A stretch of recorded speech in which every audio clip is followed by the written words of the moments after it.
Picture your mind as a calm lake that perfectly mirrors the universe without any distortions. Imagine a place where you don't seek truth in books or stories, but through your own experiences. This is Zen Buddhism, a way of life that can't be fully explained, only lived.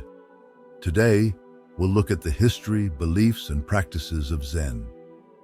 Zen combines deep thought with simplicity and discipline with natural action, making it an easy path for those who are searching.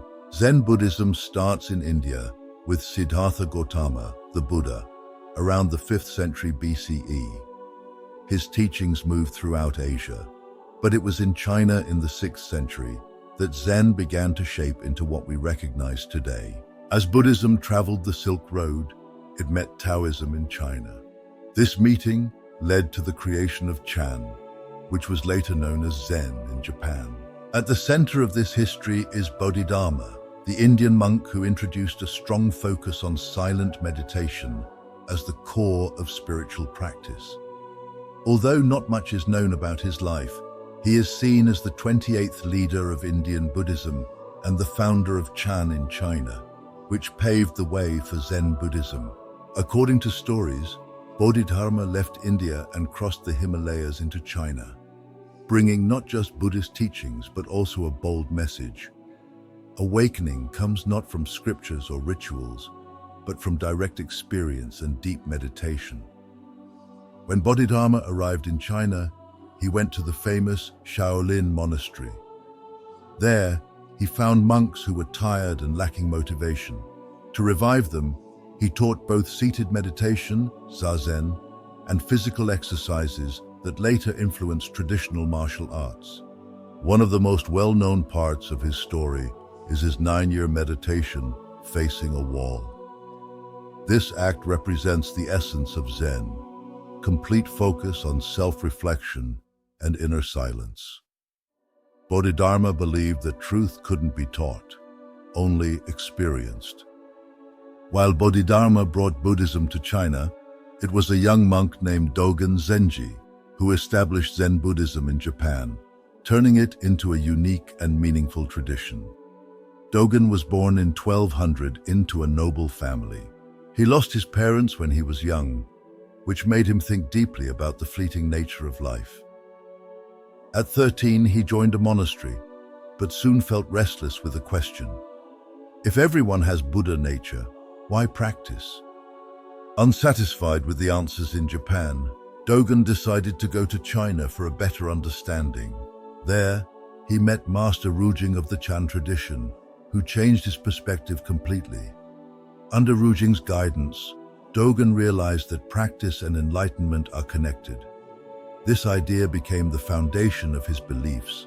Zazen, or seated meditation, is itself the expression of awakening. After returning to Japan, Dogen established the Eiheiji Monastery, which is still one of the main centers of Zen today. There, he wrote Shobogenzo, one of Zen's key texts, sharing his thoughts on reality, time, and practice. Dogen not only introduced Zazen to Japan, but also stressed the importance of living every action with full awareness. For him, activities like washing a bowl or sweeping the floor were part of the path. He said, "To study the way is to study the self. To study the self is to forget the self." Thanks to Dogen Zenji, Zen Buddhism took root in Japan, staying true to the simple and deep spirit that Gautama Buddha started. The great way of the Buddha is vast and boundless. To practice it is to dive into the infinite, where there is no beginning or end. Abandoning discriminations and divisions is to see things as they truly are, writes Dogen Zenji. He emphasizes moving beyond dualities and connecting with the true nature of reality. For Dogen, Zen isn't something you understand with your mind, but something you live every day. He says, sitting in Zazen is the complete manifestation of awakening. In this simple act, the entire universe is revealed. Here, Zazen, seated meditation, isn't just a separate practice, but the very expression of the way. Everything happens in this present moment, where mind and body connect with the universe. In another writing, Dogen states, "Time does not pass. We pass through time." Understanding this means the present isn't just a quick moment, but becomes eternal. This idea shows the heart of Zen, to live fully in the now as a gateway to the eternal. Zen Buddhism is all about experience. It challenges the usual way of thinking and rejects the idea that truth can be captured in words or ideas. As D.T. Suzuki said, Zen is not an explanation, but an experience. This focus on direct experience sets Zen apart from other beliefs. Zen teaches that spiritual awakening can't be taught through words or rituals. Pointing directly to the human mind is a key idea in Zen. It means that each person must find truth on their own, without middlemen or strict rules. Zen is deeply rooted in the present moment. There's no worry about the past or future, because the only real time is now. This idea is echoed in Master Taisen Deshimaru's words, "Walk as if you are kissing the earth with your feet." Every act, no matter how simple, can be an expression of awakening when performed with full awareness. Another important part of Zen is the use of koans, puzzles, or paradoxes that challenge logical thinking. One interesting koan asks, "Without moving your lips or tongue, say something about Zen." This riddle encourages the practitioner to let go of relying on words and seek understanding beyond normal reasoning. Simplicity is another key aspect of Zen. Master Shunryu Suzuki teaches, "The posture is the awakening.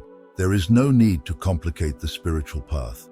Sitting in silence, breathing, and being present are enough."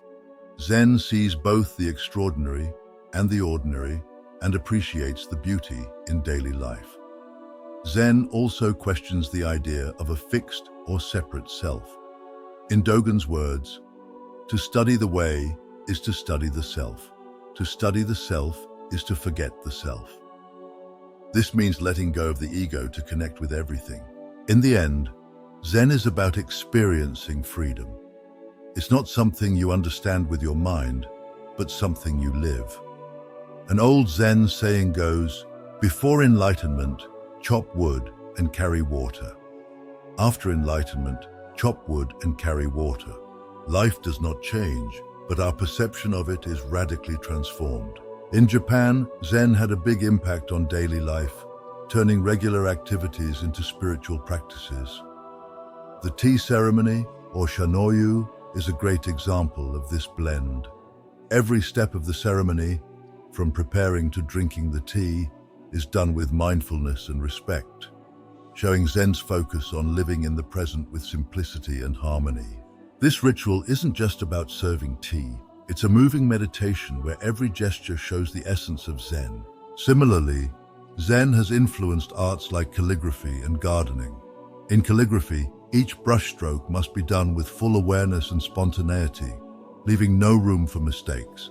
Each stroke shows the artist's inner state at that moment. In Zen gardens, stones, sand, and plants are arranged to create a peaceful and thoughtful landscape, inviting quiet reflection. These practices demonstrate how Zen is part of daily life, turning simple tasks into chances for deep connection. This is the difference between an ordinary person and a Buddha serving tea. Time is continuous, without a start or finish. Practicing the way means being fully present in the moment. We are in this very instant is eternity itself, and when we fully surrender to it, there is no separation between time and ourselves. Everything that exists is here now. These are Dogen Zenji's words in his teachings. In another statement, Dogen emphasized, "The here and now is not something that comes or goes. The present is the full manifestation of the way." By living this moment, we are realizing the entirety of time. True practice does not happen elsewhere but exactly where we are now.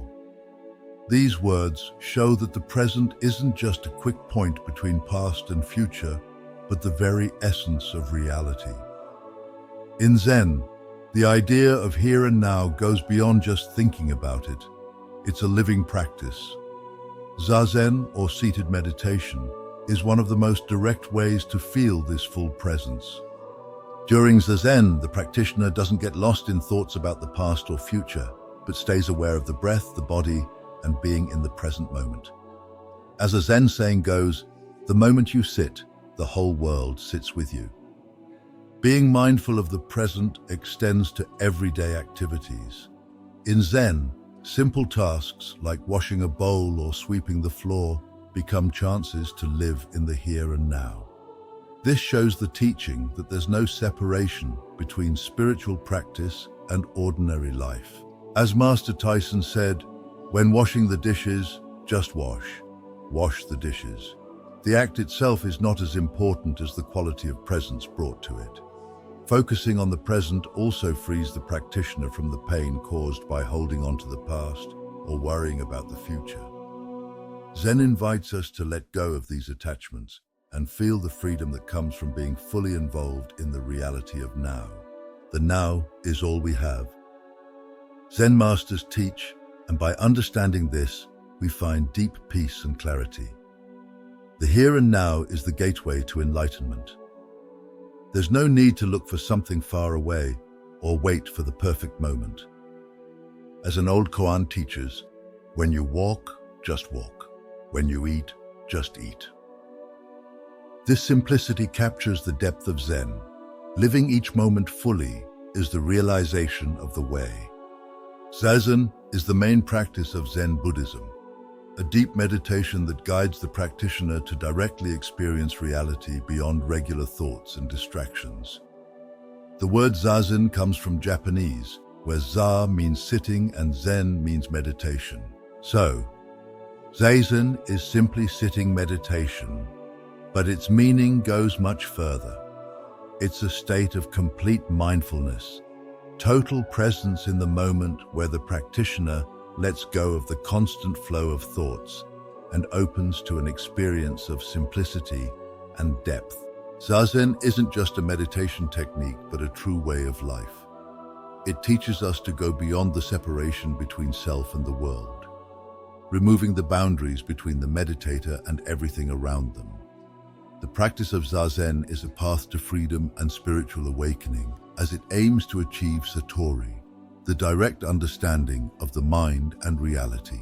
As Zen Master Dogen explained, sitting in Zazen is the practice of Buddhism, and the practice of Buddhism is the practice of our life. For Dogen, the simple act of sitting correctly can bring awakening, because true practice isn't just a technique, but a deep dive into the present. While Zazen is simple in form, it is deep and challenging. Beginners may find it hard to keep their minds calm and focused, but it's important to know that the practice isn't about pushing away thoughts or controlling the mind. Instead, it's about watching those thoughts without holding on to them. If you feel anxious, just watch the anxiety and let it pass. To meditate, choose a quiet place, a peaceful environment free from distractions. Many practitioners use a small altar with incense and a Buddha image, but this isn't necessary. Silence and calm are the key elements. Sit in a comfortable yet alert position. Traditionally, a round cushion called a zafu is used, but you can also use any firm cushion or a meditation bench. The posture should be stable and upright, with the spine straight, head and neck aligned as if a string were pulling the crown of your head upward. Main sitting positions include full lotus, where both feet rest on the opposite thighs, half lotus, where one foot rests on the opposite thigh and the other stays on the floor, and Burmese position, where legs are crossed with both feet resting on the floor without overlapping, making it more accessible for beginners. The hands rest in the lap, palms up forming a circle with the thumb tips touching, creating the cosmic mudra. This position helps center attention. The gaze is gently focused on a point in front with eyes slightly closed to avoid visual distractions. Breathing is a key part of Zazen. It should be slow and deep, helping the mind to calm and stay in the present. Watch the feeling of air entering and leaving the body. The core of Zazen practice is shikantaza, which means just sitting. During Zazen, there is no effort to reach a specific state or control the mind.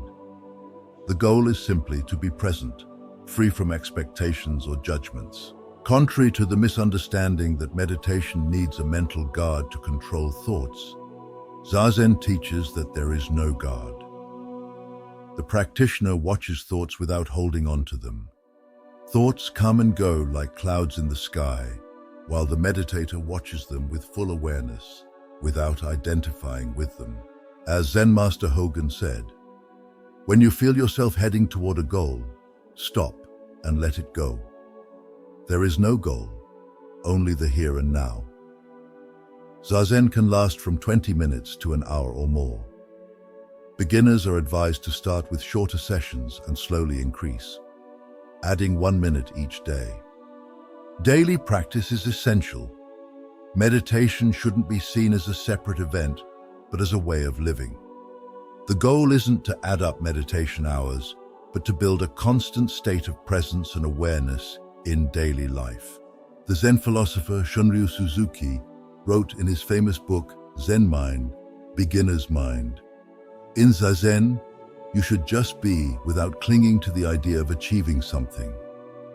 This beginner's mind, free from fixed ideas, is the ideal state for Zazen, where the practitioner finds freedom in the simple act of sitting. Zen teaches that enlightenment isn't something to be sought outside, but something already present, waiting to be noticed through regular practice and full presence. Thus we finish this look into the heart of Zen Buddhism. The teaching of the here and now isn't just a belief or spiritual practice, but a call to live life with full awareness and simplicity. In the moment we realize that everything is in the present, we find true freedom. If the words of Dogen Zenji and the Zen masters spoke to you, remember that the Zen practice starts exactly where you are. There's no need to go anywhere or achieve something far away. Enlightenment is in every step, every breath, every action lived with mindfulness. Thank you for joining us on this path. If you enjoyed this content, leave a comment and share your thoughts. May your practice in the here and now bring you endless peace and clarity. Thank you for watching.